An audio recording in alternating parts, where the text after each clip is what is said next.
Hello students of standard 6. In this video we are going to learn our mathematics lesson number 10 equation practice set number 27.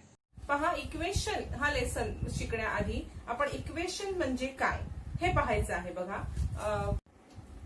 पहा equation म्हणजे काय हे पाहण्याआधी आपण थोडंसं एक एक्सप्लेन करते मी तुम्हाला समजण्यासाठी. माझी ड्रॉइंग चांगली नाही पण मी इथे एक वेटिंग स्केल काढलेला आहे, तराजू काढलेला आहे. समजून घ्या हा तराजू आहे, माझी ड्रॉइंग अजिबात चांगली नाहीये, तुम्हाला समजण्यासाठी मी काढलेला आहे. बघा आपण जातो किराणा सामान घेण्यासाठी किंवा काही वस्तू घेण्यासाठी, तेव्हा त्याच्याकडे वेटिंग स्केल असतो. एका साईडला तो वेट टाकतो आणि त्याच वजनाचं तुम्हाला साखर हवे, शुगर हवे, जॅगरी हवे, व्हीट हवे, राईस हवे ते देतो. बरोबर आहे. म्हणजे तो काय करतो, हा बॅलन्स आहे, हा त्याचा जो असतो हा इक्वल करतो.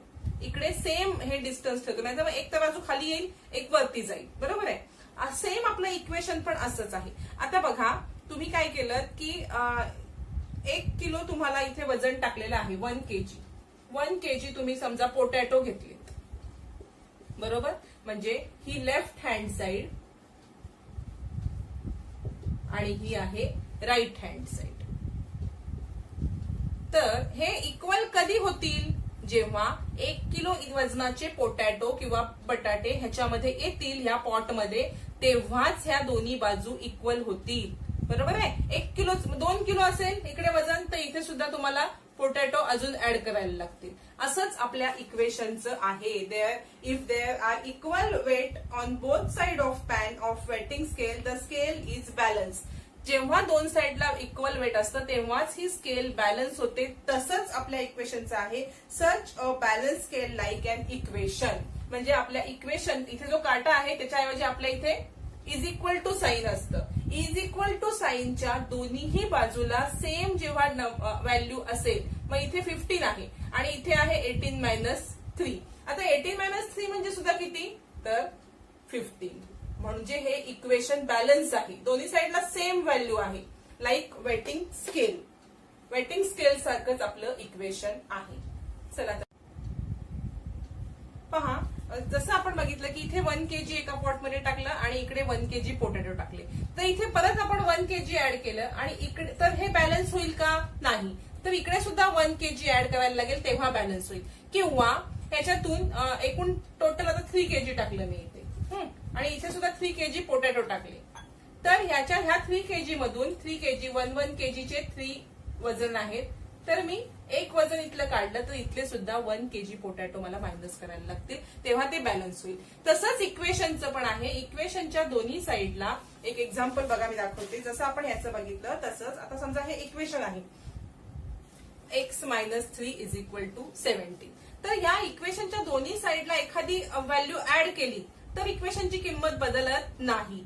पण आणि एखादी व्हॅल्यू सबट्रॅक्ट केली तरी सुद्धा इक्वेशनची किंमत बदलत नाही. इथे बघा एक्स ची किंमत काढण्यासाठी आपल्याला -3 आहेत हे म्हणजे आपण ह्याच्यामध्ये ऍड करूया. x - 3 + 3 17 + 3 दोन्ही साइडला आपण 3 ऍड केले, इक्वेशनची किंमत बदलत नाही. जसं आपण इथे बघितलं वेटिंग स्केलच्या इथे की दोन्ही ऍड केले दोन्ही तर चेंज होत नाही. तसंच इक्वेशनच्या दोन्ही साइडला काही ऍड केलं, काही सबट्रॅक्ट केलं, काही मल्टिप्लाय केलं किंवा काही म्हणजे एकच नंबर जो इकडे आहे तोच इकडे त्यांनी डिवाइड केला तरी इक्वेशनची किंमत बदलत नाही. मग हे करायचे ऑपरेशन कोणते, हे कसं ठरवायचं, तर बघा आता इथे मला एक्स ची किंमत काढायची आहे, तर x - 3 आहे. मग x ची किंमत काढण्यासाठी हा -3 इथून गेला पाहिजे. मग हा -3 इथून जाण्यासाठी मी काय करणार, तर ह्याच्यामध्ये +3 ऍड करणार. -3 आहे ना, म्हणून -3 + 3 0 येईल, म्हणून आपण ह्याच्यामध्ये ऍड करणार. आता समजा असं इक्वेशन आहे की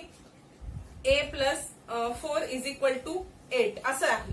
मग इथे काय करणार, a फक्त हा राहिला पाहिजे, हा 4 जायला पाहिजे, हा पॉझिटिव्ह ऍडिंग आहे 4, मग इथे सबट्रॅक्ट 4 करायचं. ह्याच्या अपोजिट हे करायचं. म्हणजे बघा a + 4 सबट्रॅक्ट 4 म्हणजे हे 0 येईल. किंवा जेव्हा इथे मल्टिप्लिकेशन असेल तेव्हा आपण त्याचं डिव्हिजन करायची, आणि डिव्हिजन असेल तेव्हा मल्टिप्लिकेशन म्हणजे समजा हे असं असेल 5k / 5 5k = 55. मल्टिप्लिकेशन आहे, बरोबर. 5 नी मल्टिप्लाय आहे. मग जेव्हा 5 नी मल्टिप्लाय असेल तेव्हा 5 नी डिवाइड करायचं. कोणतं ऑपरेशन करायचं कधी हे सुद्धा आपल्याला कळलं पाहिजे. म्हणजे इथे 5 जाईल, फक्त k राहील. व्हेरिएबल आहे हा फक्त इथे राहिला पाहिजे असं बघायचं आहे. आणि जेव्हा डिवाइड असेल, अशी असेल, हे आपण हे अशी असेल तेव्हा आपण मल्टिप्लाय, आता डिवाइड आहे ना 2, मग 2 ने मल्टिप्लाय करायचं म्हणजे हा जाईल आणि बी राहील. फक्त व्हेरिएबल या साईडला राहील इक्वेशनच्या, असे ऑपरेशन करायचे आहे. दोन्ही बाजूला इज इक्वल टू साईनच्या दोन्ही बाजूला सेम व्हॅल्यू असली पाहिजे, त्यालाच आपण म्हणतो इक्वेशन. म्हणजे बघा इथे एक एक्झाम्पल दिलंय 7 - 5 मल्टिप्लाय बाय 3. याचा आन्सर किती येणार आहे 15 इज इक्वल टू 15. इक्वेशनच्या दोन्हीही बाजूला सेम व्हॅल्यू असली पाहिजे तरच ते इक्वेशन आहे. Is equal to 15 is equal to 50 हे आपलं आहे इक्वेशन. म्हणजे इक्वेशनच्या दोन्हीही बाजूला सेम हे असली पाहिजे, व्हॅल्यू सेम असली पाहिजे. पहा आपण आता पुढे पुढे बघणार आहोत इक्वेशन बद्दल. त्याच्या आधी तुम्हाला एक 26 प्रॅक्टिस सेट दिलेला आहे.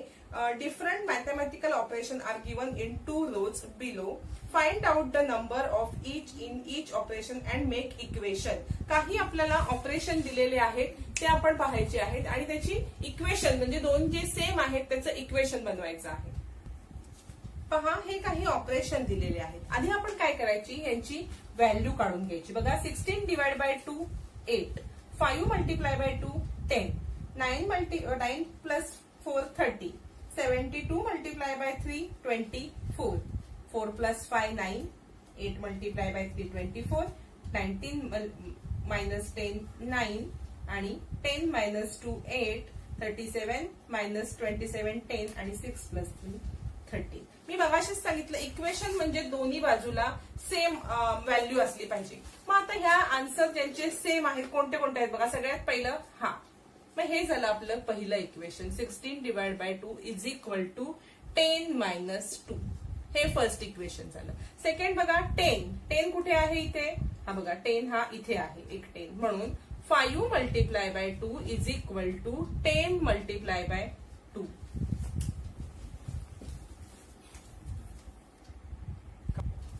थर्ड बघा 13 आहे का, इथे एक 13 आहे पहा. 9 plus 4 is equal to 6 plus 7. हे झालं थर्ड इक्वेशन. आता बघा 24 72 divide by 3 is equal to 8 multiply by 3. आणि आता लास्ट राहिलं 9 4 plus 5 is equal to 19 minus 10. हे आपण 5 इक्वेशन तयार केले. समजतं इक्वेशन म्हणजे इज इक्वल टू साईनच्या दोन्हीही बाजूला आपल्याला सेम व्हॅल्यू असली पाहिजे तरच ते इक्वेशन आहे. इज इक्वल टू साईनच्या दोन्ही बाजूला सेम व्हॅल्यू पाहिजे, तेच ते इक्वेशन होतं. पुढे बघूया आपण काही वर्ड प्रॉब्लेम तुम्हाला सॉल्व्ह करून दिलेले आहेत त्याच्याविषयी बघूया आपण.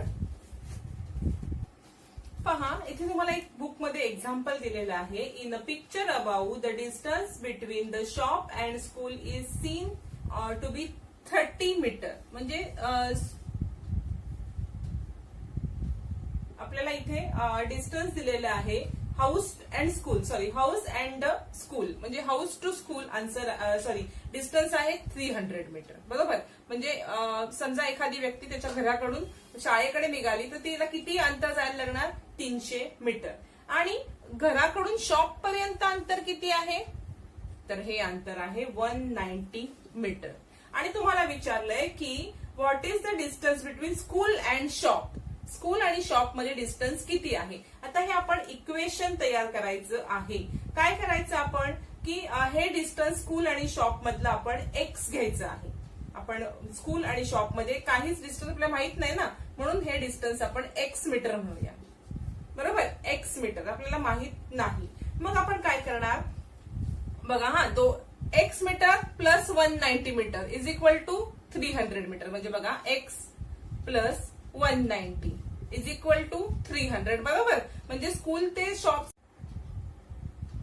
पहा, स्कूल टू शॉप हे डिस्टन्स आपण एक्स मीटर घेतलेलं आहे आणि शॉप टू हाऊस 190 आणि स्कूल टू हाऊस 300 मीटर आहे. म्हणून हे दोन डिस्टन्सची आपण जेव्हा ऍडिशन केली तेव्हा आपल्याला हे टोटल डिस्टन्स मिळेल ना. म्हणून मी हे इक्वेशन केलं x plus 190 is equal to 300. आपण इक्वेशन तयार केलेलं आहे पहा काय, x plus 190 is equal to 300. आता एक्स ची व्हॅल्यू आपल्याला काढायची आहे. तर एक्स ची व्हॅल्यू कशी काढणार आपण बघा. आपण काय करणार आहोत इथे, काय करणार इथे बघा, 70 इथे डिस्टन्स येईल आपलं, पण आपण काय करणार इथे, सबस्ट्रॅक्टिंग बोथ साइड बाय 190. आपण दोन्ही साइड मधून जर 190 वजा केले तर आपल्याला इथे व्हॅल्यू येणार आहे. बघा इथे बुक मध्ये दिलंय की x इज इक्वल टू 70 घेतले तर आपला आन्सर येईल का, तर 70 प्लस 190 आन्सर किती येणार आहे आपलं 260. मग हे 300 आहे का, मग 17 हे येणार नाही. मग x ची किंमत आपली येणार आहे 110. सध्या आपल्याला किंमत काढायची नाही, फक्त इक्वेशनच तुम्हाला बघायचं आहे की अशा पद्धतीने हे आपण इक्वेशन तयार केलेलं आहे. आता हे इक्वेशन सॉल्व्ह सुद्धा करायचे आहेत, पुढे तुम्हाला सॉल्व्ह सुद्धा करून दिलेले आहेत. इथे सॉल्व्ह करताना तुम्ही काय करणार आहात, तर बघा आता तुम्हाला इथे फक्त x ची किंमत काढायची आहे, बरोबर. इथे 190 आहेत, x प्लस 190, म्हणून आपण काय करणार, 190 काढून टाकायचे आहेत, फक्त x ठेवायचं आहे इथे आपल्याला. मग आपण काय करणार, सबस्ट्रॅक्टिंग 190 फ्रॉम बोथ साइड. इक्वेशनच्या दोन्ही साइड मधून एखादी आपण व्हॅल्यू मायनस केली, प्लस केली किंवा डिवाइड केली, मल्टिप्लाय केली तर त्याची किंमत बदलत नाही. म्हणून x plus 190 minus 190 is equal to 300 minus 190. म्हणजे 190 झिरो, इथे फक्त x राहिले आणि 300 मायनस 190 आन्सर आलं 108 मीटर. म्हणजे स्कूल टू शॉपचा आपला आन्सर आहे 110 मीटर. बघा 110 प्लस 190 300 मीटर. अशा पद्धतीने आपण आन्सर काढलेला आहे. पुढे काही अजून एक्झाम्पल सॉल्व्ह करून दिलेले आहेत, ते मी तुम्हाला सॉल्व्ह करून देणार आहे आणि मग नंतर प्रॅक्टिस सेट 27 सॉल्व्ह करूया. पहा बुक मध्ये तुम्हाला आता एक एक्झाम्पल दिलेला आहे. इथे आपण जो वेट असतो ना, वेट करायचं आपल्याला, हा तराजू आपण त्याला म्हणतो. बघा याच्यामध्ये काय केलेलं आहे, टीचरने एक कन्व्हर्सेशन दिलेलं आहे. How can we find the weight of guava in terms of बोर. बोरं आणि गव्वा दिलेला आहे. बघा एका साईडला मी तुम्हाला याच्यावरती काढून दाखवते ही फिगर. माझे एवढं ड्रॉइंग चांगलं नाही, समजून घ्या तुम्ही. आपण तराजू काढलेला आहे. एका साईडला इथे गव्वा ठेवलेला आहे आणि 3 बोरं ठेवलेली आहेत. बघा आणि इथे 7 बोरं आहेत, बरोबर. आता तुम्हाला एक गव्वा म्हणजे किती बोरं हे काढायचं आहे. तर तुम्ही कसं काढणार एक गव्वा. आता बघा 3 बोरं आहेत, मग मी इकडून 3 बोरं काढली, इकडची 3 बोरं काढली, बरोबर. म्हणजे सुद्धा वेट जो आहे हा तराजू आपला वेट बॅलन्स हा इक्वलच राहणार आहे. इकडची पण 3 बोरं काढली, इकडची पण 3 बोरं काढली, म्हणून एक पेरू बरोबर किती आले, 4 बोरं आली, बरोबर. एक पेरू बरोबर 4 बोरं. वजन म्हणजे एका पेरूचं जितकं वजन आहे तितकं 4 बोरांचं वजन आहे. कसं काढलं आपण, दोन्ही साइडून 3 मायनस केले. असंच इक्वेशन आता आपण याचं बघणार आहोत. बघा x plus 3 is equal to 7. आता काय करायचं, सबस्ट्रॅक्टिंग 3 फ्रॉम बोथ साइड. 3 हे दोन्ही साइड मधून मायनस करायचे. x plus 3 minus 3 is equal to 7 minus 3 x is equal to 4. म्हणजे आपण एक गव्वा बरोबर 4 बोर काढले ना, ते आपण इक्वेशनच्या साह्याने काढलं. आणि मगाचं इक्वेशन सुद्धा आपण बघितलेलं आहे, 190 सबट्रॅक्ट करायचे आहेत. आता बघा काही अजून तुम्हाला इक्वेशन्स दिलेले आहेत, सॉरी एक्झाम्पल दिलेले आहेत, वर्ड प्रॉब्लेम, ते आपण सॉल्व्ह करणार आहोत. बघा Jasmine has some money, mother gave her 7 rupees. Jasmine has some money, mother gave her 7 rupees. मग आता बघा जास्मिनकडे काही रुपये, तुम्हाला माहिती आहेत का काही. मग जे तुम्हाला माहित नसतं त्याच्यासाठी तुम्ही काय करायचं असतं, त्याच्यासाठी तुम्ही एक्स किंवा वाय किंवा हे घ्यायचं आणि त्याला त्या लेटर जे आपण घेतो त्याला म्हणायचं व्हॅरिएबल. म्हणजे एक्स घेतलं, वाय घेता, हे काय आहेत, व्हॅरिएबल ह्याला म्हणायचं. The value of variable which balance or satisfy the equation is called solution of the equation.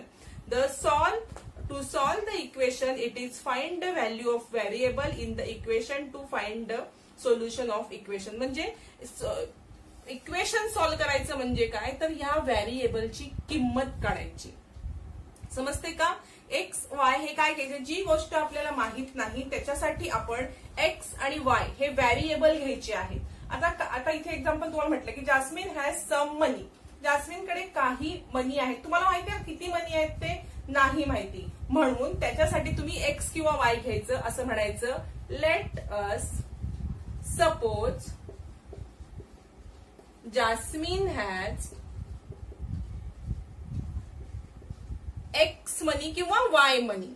Y हा आपण काय घेतलेला आहे किंवा एक्स रुपीज म्हटलेलं आहे. वाय हा काय घेतलेला आहे आपण व्हेरिएबल घेतलेला आहे आणि याच व्हेरिएबलची किंमत काढायची म्हणजेच आपण इक्वेशनचं सोल्युशन काढतोय. इक्वेशनचं सोल्युशन जे काढतो ते म्हणजे आपण ह्या व्हेरिएबलची किंमत काढतो.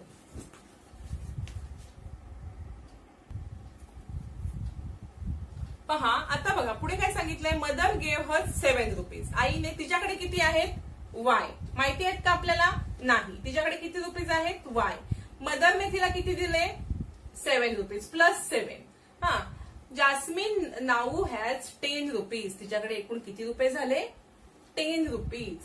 How much did she have to start, म्हणजे आता वाय काढायचा आहे. हा वाय हा व्हेरिएबल घेतलेला आहे. या वाय ची किंमत काढायची म्हणजेच आपण हे इक्वेशन सॉल्व्ह करून जे सोल्युशन काढणार आहोत ते म्हणजेच या वाय ची किंमत आहे. पहा आपण आता काय करायचं, आता आपण काय करायचं सबस्ट्रॅक्ट 7 फ्रॉम बोथ साइड. 7च का सबस्ट्रॅक्ट करायचे, कारण एका साइडला फक्त वाय हा ठेवायचा आहे. 7 पूर्णपणे काढून टाकायचं आहे म्हणून. आणि इक्वेशनच्या दोन्ही साइडहून मगाशी सांगितल्याप्रमाणे इक्वेशनच्या दोन्ही साइड मधून एक व्हॅल्यू मायनस केली, प्लस केली किंवा मल्टिप्लाय केली, डिवाइड केली तरी इक्वेशनची किंमत बदलत नाही. सेम व्हॅल्यू पाहिजे. Subtracting 7 from both side y plus 7 minus 7 is equal to 10 minus 7 y is equal to 3. Answer किती आलेला आहे म्हणजे इथे 0, हे वाय प्लस 7 मायनस 7 0 आले म्हणजेच Y is equal to 3. Jasmine has 3 rupees. Y is equal to 3 म्हणजे जास्मिन हॅज 3 रुपीज अँड टी स्टार्ट. सेकंड एक्झाम्पल अजून एक तुम्हाला दिलेलं आहे पहा. There are some pedhas in the box. Some pedhas, जिथे सम आलं माहित नाही लगेच आपण लेट द टोटल, पहा इथे पूर्ण वाचूया. There are some pedhas in the box. If some children are given 2 pedhas, the pedhas will be enough for 20 children.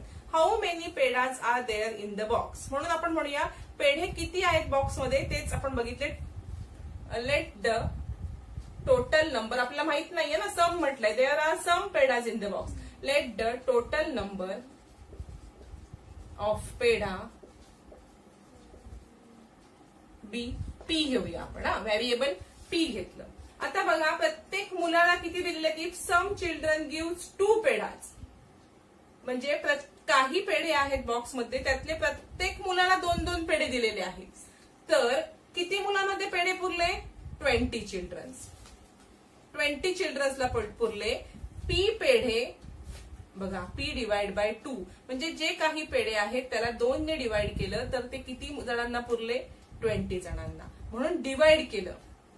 बघा आता मी तुम्हाला एक साधं एक्झाम्पल सांगते. बॉक्स मध्ये समजा 10 पेढे होते. आता इथे नाही, एक ऍझ्युम करा 10 पेढे आहेत. पी नंबर हा 10 आहे. त्यातले 2-2 मी प्रत्येक मुलाला दिलेले आहेत. तर किती जणांना पेढे पुरले 5 जणांना. काय केलं मी 5 आन्सर काढण्यासाठी 10 डिवाइड बाय 2 केलं. तसंच मी इथे पी डिवाइड बाय 2 करते आहे. समजतंय ना. पी म्हणजे काही पेढे आहेत ते 2-2 प्रत्येक मुलाला 2-2 पेढे दिले तर 20 मुलांना किती. आता बघा इथे पी डिवाइड आहे तो काढून टाकायचा आहे. म्हणून काय करायचं आपण मल्टिप्लाइंग बोथ साइड बाय 2. दोन्ही ह्या दोन्ही साइडला मल्टिप्लाय करायचंय. मल्टिप्लाय का, हे काय करायचं नक्की. आता इथे डिवाइड आहे 2 म्हणून उलटी क्रिया करायची मल्टिप्लाय म्हणजे हा 2 जाईल. बघा 2 is equal to 20 multiply by 2. 2 हा कॅन्सल झाला. पी इज इक्वल टू 40 म्हणजे टोटल पेढे किती होते बॉक्समध्ये 40. अजून एक एक्झाम्पल तुम्हाला दिलेलं आहे बघूया. 5 chocolates cost 25 rupees. How much does 1 cost, म्हणजे 5 चॉकलेटची किंमत 25 आहे. तर एकाची किती, एकाची विचारले ना. If 1 chocolate cost K rupees म्हटलंय इथे आपण, हा के रुपीज. मग आता बघा एका चॉकलेटची के रुपीज किंमत. तर 5 चॉकलेटची 5 मल्टिप्लाय बाय के होईल ना. एक चॉकलेट 2 रुपयाला आहे, 5 घेतले, एकूण किंमत 5 मल्टिप्लाय बाय 2 10, म्हणून 5 multiply by k is equal to 25. 25 ही टोटल कॉस्ट आली. आता बघा इथे 5 हे मल्टिप्लाय आहेत म्हणून डिवाइड, बघा जे आहे त्याच्या अपोजिट, ऍडिशन असेल तर सबस्ट्रॅक्ट, सबस्ट्रॅक्ट असेल तर ऍड, आणि मल्टिप्लाय असेल तर डिवाइड, डिवाइड असेल तर मल्टिप्लाय. आता इथे मल्टिप्लाय आहेत, मग इथे आपण डिवायडिंग बोथ साइड बाय 5, म्हणजे जे इथे मल्टिप्लाय आहे त्याचं आपण डिवायडिंग बोथ साइड बाय 5, म्हणजे 5k divide by 5 is equal to 25 by 5. इथे फक्त के राहायला पाहिजे, 5 गेले, के इज इक्वल टू 5, म्हणजे एका चॉकलेटची किंमत किती आहे 5 रुपये. बघा हे झालं आपल्याला इक्वेशन बघितलं. इथे तुम्हाला now I know if same operation is carried out on both side of an equation every time the equation remains balanced. म्हणजे इक्वेशनच्या दोन्ही साइडला जर आपण एखादी ऑपरेशन केलं तर इक्वेशन हे बॅलन्स राहतं, हे आता तुम्हाला माहिती आहे. अजून काय माहिती आहे, when any of the following operation are carried out on an equation the equation remains balance. म्हणजे जेव्हा एखादं ऑपरेशन खाली जे ऑपरेशन दिलेत ना, मी तुम्हाला दाखवते. बघा पहिलं आहे adding the same number two both side, दोन्ही साइडला सेम नंबर ऍड केला, इक्वेशनची किंमत बदलत नाही. Subtracting the same number from both side, दोन्ही मायनस केले दोन्ही साइडला, किंमत बदलत नाही, एकच नंबर पाहिजे. हा multiplying both side by same number, दोन्ही साइडला एकाच नंबरने मल्टिप्लाय केलं, किंमत बदलत नाही. Dividing both the side by the same number non zero, म्हणजे डिवाइड केलं दोन्ही साइडला तरी पण किंमत बदलत नाही. आणि अजून एक तुमचं पाहायचं राहिलेलं आहे एक्सचेंजिंग द टू साइड, म्हणजे सेम आहे, काहीच नाही, साईड चेंज केल्या तरी सुद्धा किंमत बदलत नाही. हा असं इक्वेशन आहे, ते आपण असं लिहिलं तरी सुद्धा, साईड चेंज केली तरी सुद्धा इक्वेशनची किंमत बदलत नाही. हे आपण 5 गोष्टी लक्षात ठेवल्या. इथे आपण थांबूया. नेक्स्ट व्हिडिओमध्ये आपण प्रॅक्टिस सेट 27 कम्प्लीट करूया.